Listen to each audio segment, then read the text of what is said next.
Major league সকারে যোগ দিচ্ছেন একের পর এক নামি-দামি ফুটবলার। জার্মান থমাস মুলারের পর টটেনহ্যাম থেকে যুক্তরাষ্ট্রের ক্লাবে পাড়ি জমিয়েছেন দক্ষিণ কোরিয়ার তারকা ফুটবলার সন হিয়ং-মিন, তাও আবার ৩৩ বছর বয়সেই।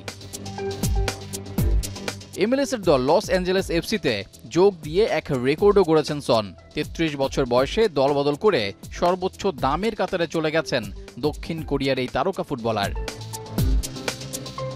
এই বয়সে দলবদল করে সবচেয়ে বেশি ফি পেয়েছেন পর্তুগিজ ফুটবলের বরপুত্র ক্রিশ্চিয়ানো রোনালদো। ২০১৮ সালে ১১৭ মিলিয়ন ইউরোতে রিয়াল মাদ্রিদ থেকে ইউভেন্তুসে যোগ দেন রোনালদো।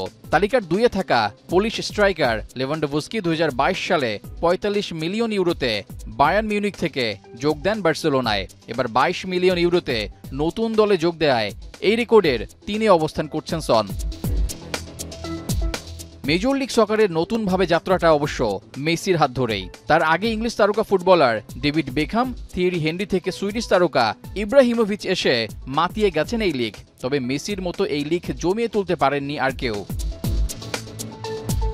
মেসি এমএলএসে যোগ দেওয়ার পর তার দল ইন্টার মিয়ামি পরিণত হয় মিনি বার্সেলোনায়। সার্হিও বুস্কেস, জর্দি আলবা থেকে লুইস সুয়ারেজ সবাই যেন মেসির পথ অনুসরণ করেই এসেছেন আমেরিকার এই লিগে।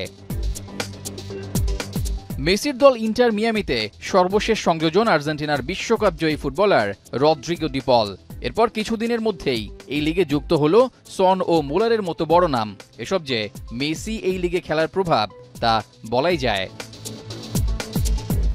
রেজাউল করিম, এখন।